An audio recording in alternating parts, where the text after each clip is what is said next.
Welcome to my video. This is Tita Mayang. Today is July 3, 2026. Isa na namang napakagandang araw na puno ng saya, pagmamalaki at pasasalamat. Bilang isang proud na Tita Mayang, excited akong dumalo sa graduation ng aking pamangkin na nagtapos sa kursong architecture sa University of San Carlos. Kinagabihan pa lang doon na ako sa bahay nila natulog. Alam namin kasi na maaga ang programa kinabukasan kaya para iwas pagod at hindi na rin nagmamadali sa umaga, doon na ako nagpapalipas ng gabi. Masaya rin of course kasi nagkaroon kami ng bonding, nagkakaroon kami ng pagkakataong magkwentuhan at sabay-sabay naming inaabangan ang special na araw na to. Alas 4 pa lang ng umaga ay gising na kaming lahat. Ramdam mo talaga ang excitement sa buong bahay. May naghahanda ng susuotin, may nag-aayos ng mga gamit, at syempre may kunting kaba at maraming saya. Maaga kaming umalis papunta sa Waterfront Hotel para magkaiwas sa traffic at magkarating ng maaga sa venue. Habang nasa biyahe kami, napaisip ako kung gaano kabilis ang panahon. Parang kailan lang batang-bata pa si John Ilan. Ngayon, hito na siya, isa ng graduate. Hindi naging madali ang kursong architecture. Alam nating lahat na puno ito ng puyat, walang katapusang projects at deadlines. Pero sa lahat ng pagsubok na pinagdaanan niya, hindi siya sumusuko. At ngayon, hito ang bunga ng kanyang sipag at tiyaga. Dating namin sa Waterfront Hotel, napakaganda ng venue. Makikita mo ang iba't ibang pamilya na may parihong emosyon. Masaya, excited, at proud.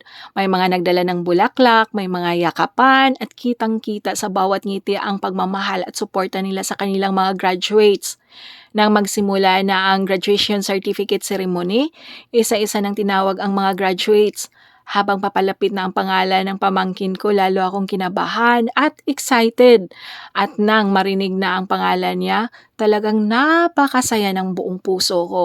Bilang Tita Mayang, hindi ko maipaliwanag ang saya at pagmamalaki na naramdaman ko.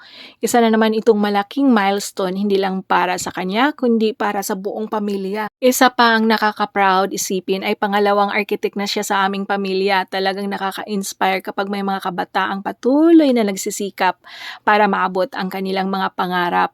Sana ay magiging inspirasyon din siya sa iba nating mga pamangkin at sa susunod pang mga henerasyon, o di ba? Pagkatapos ng graduation ceremonies, syempre hindi mawawala ang picture-picture. Alam naman nating kapag may graduation, parang may sariling photoshoot ang buong pamilya. Solo picture, family picture, magpipinsan, magkakaibigan. At syempre, hindi pwedeng umuwi ng walang sandamakmak na litrato, di ba? Ang bawat larawan kasi ay alaala, babalikan natin paglipas ng panahon. Pagsapit ng tanghalian, nagsama-sama kaming buong pamilya para mag-celebrate. Masarap ang pagkain, pero mas masarap ang tawanan, kwentuhan at pagbabalikan ng mga alaala.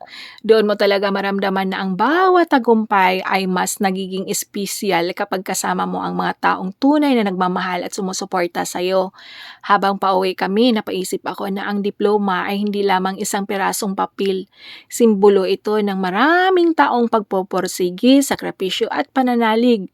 Hindi lang ito tagumpay ng graduate, kundi tagumpay rin ng pamilya na laging nasa likod niya sa bawat hakbang.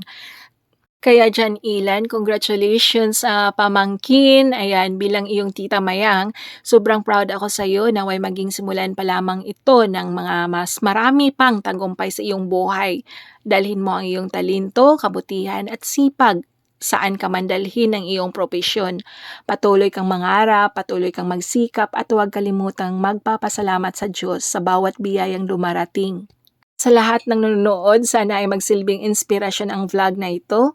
Walang pangarap na maliit at walang tagumpay na dumarating ng walang sakripisyo. Kapag may tiyaga, determinasyon, pananampalataya, darating din ang araw na ikaw naman ang magdiriwang ng iyong tagumpay. Kaya thank you so much everyone for watching my video. This is Tita Mayang signing off. Bye everybody!